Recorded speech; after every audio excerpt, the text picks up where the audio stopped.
Welcome. In this video, we will conclude our unit on early exploration by looking at case study number 5 on the Americas.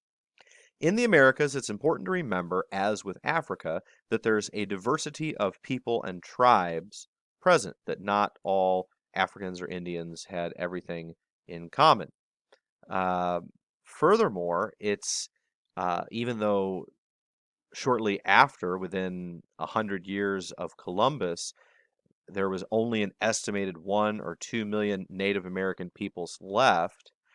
Estimates now believe that at the time that Columbus landed, that Native American populations numbered maybe as high as 100 million people at a time when Europe had about 70 million people.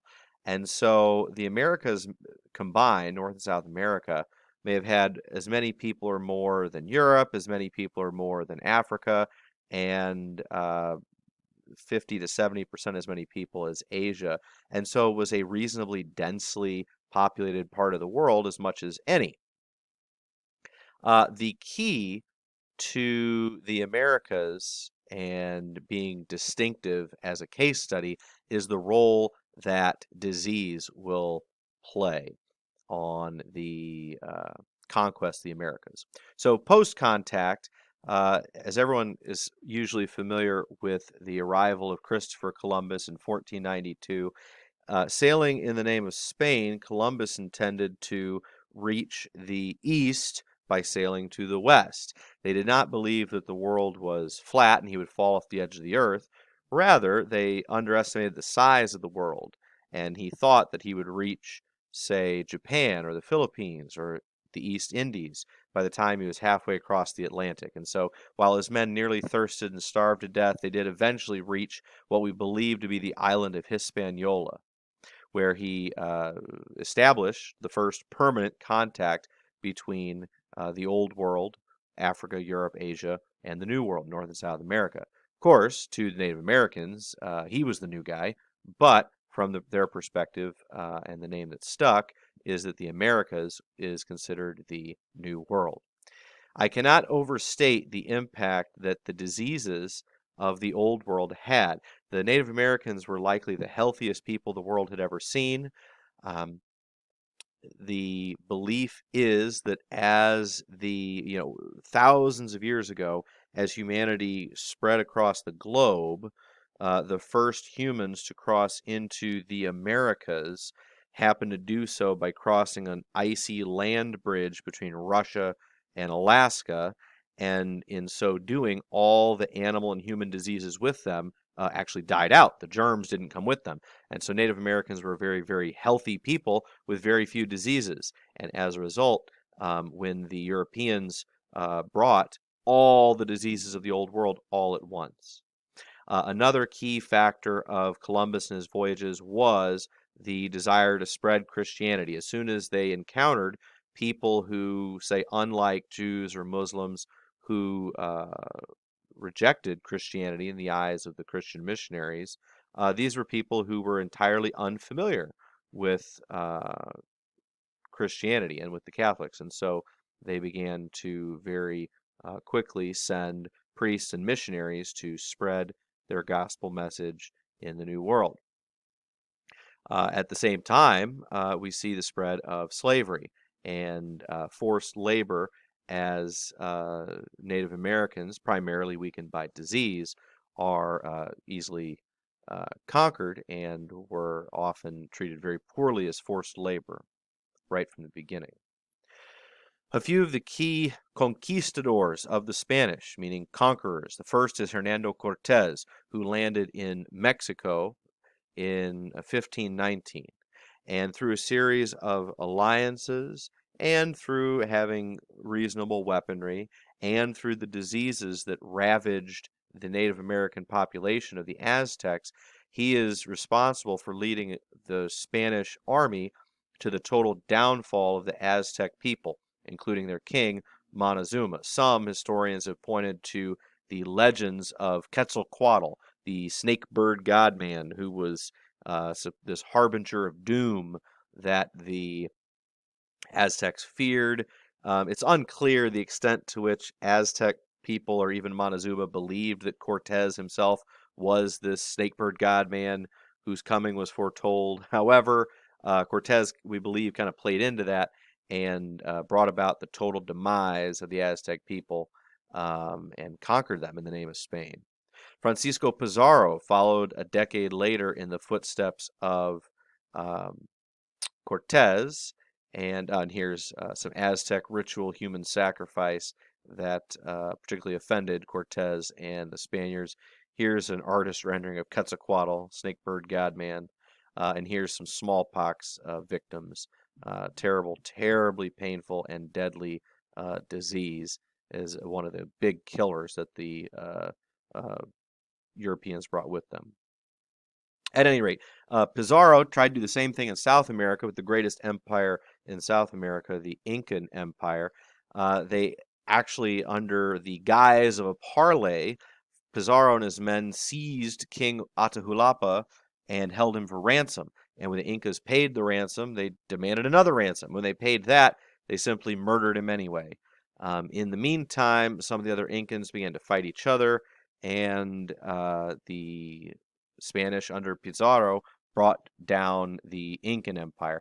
Again, all the while, you must remember that the savagery of the diseases really undermined the sheer numbers and social structure of the Native Americans, in addition to the crippling anxiety and depression that comes along with the death rate that we're talking about. We're looking at 90, 95, 98, or 99% of the people dying, not surviving, not a 5 or 10 or 20% death rate, a 1 or 2% survival rate over this period, which is totally society crushing. And that is the impact it has on the Native Americans. Pretty quickly, the Spaniards begin to set up basically a form of feudalism as they knew it in Europe over the Americas. And so feudalism in Europe did not have a racial difference between the nobility and the knights and their peasants, but they had such long-standing traditions and which families ruled. It was not difficult to tell in Europe who the nobles were and who weren't. But over the Native Americans, even the lowly soldiers in a Spanish army would be set up as petty noblemen or knights, with the captains like Pizarro and Cortez and others like them would be set up as the great nobles and captains of these vast areas that become plantations. And they're basically trying to import that feudal system, that pyramid that we've talked about before, over the Native Americans, with them as the peasant labor. The Spaniards develop over time a terrible reputation for cruelty towards the Native Americans that is made most famous by the Spanish priest, who himself was calling out the behavior of other Spaniards in a book called A Short Account of the Destruction of the Indies in 1542, at which point, again, only 50 years after Columbus, he's already talking about the destruction of the Indies.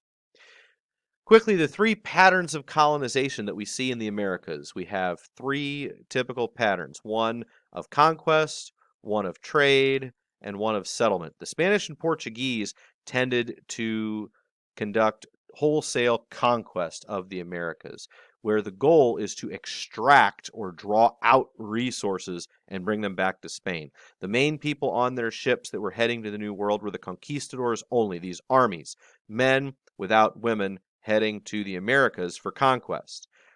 This often meant that there is a reasonable degree of intermarriage at best. There is a lot of sexual violence and rape. There are many instances of men who happen to already be married but would take a native wife and then a decade later would move back to Spain and leave their native wife in the Americas.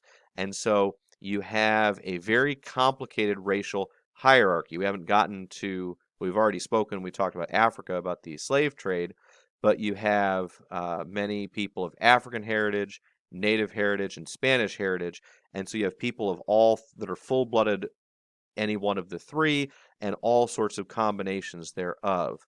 And so what ends up happening is a hierarchy where the more Iberian or Spanish blood that one had, the more social privilege and advantage that you had in that society. The French and Dutch tended to a pattern of trade, where again, mostly men, relatively few in number, would travel to the New World, and they would intermarry and often live among the native people. And so you had some intermarriage, but the numbers were very small. There's not a lot of conquest, and they would often live amongst the natives and engage in fur trade and fur trapping, and other similar trades that tended to have the most reasonably respectful relationship with Native American tribes. And then you had the English pattern, where whole families immigrated. You had a lot of religious persecution, whereby whole families would leave England. So you have women, children coming with their men, whereas in in all the other cases, men came to the Americas mostly by themselves, versus whole English families immigrated, which is why in the United States you have a different pattern from all the rest of the Americas that had a very high degree of, you know, for lack of a better word, interracial marriage or integrated relationships and people of mixed heritage. Here in the United States, you had a much harder white-black color line where the English separated themselves off. And if and when slavery developed, slavery, people of African heritage were considered separate, and Indians were considered separate, and a lot of the English families tended to sort of see themselves as their own community. And there was a lot of prejudice against any type of intermarriage and commingling, which happened a lot less in the United States than it did in all the other colonies. They tended to push the natives off the land and claim it for themselves. Finally, this concept of the Columbian Exchange. The Columbian Exchange refers to this global transfer of plants, animals, people, diseases that occurs starting in 1492. So we refer to this as the beginnings of globalization. I often, if we were in class, give the example of my coffee cup, where the cup itself might have been manufactured in China, but the materials to make the plastic might come from Indonesia. The coffee beans might come from South America. The water, probably from here in Lee Summit. The coffee maker, maybe that was made in America, who knows? And so you've got all these things, and yet for like 2 cents, I can have a cup of coffee through the, in a way, miracle of globalization, that all these things are produced very cheaply in other parts of the world, and yet we can efficiently bring things together. Was it worth it? Well, this is very hard to assess and kind of an open-ended question. It would be a good essay question, because you basically don't at all have the modern world without this global transfer. Yet there's a terrible, terrible human cost. And so I don't know that you can ever satisfactorily answer some of these what if questions, but it is one that often comes up. And then finally, what does it matter if Columbus was first? Because, people now believe that Polynesian people from East Asia were remarkably good sailors and went all over the world, maybe even across the Pacific, which is hard to imagine. They think that Africans from Phoenicia in North Africa traveled to South America in the ancient world. The Vikings in the Middle Ages, we believe, crossed Iceland and Greenland to Canada, and even maybe as far south as Maine.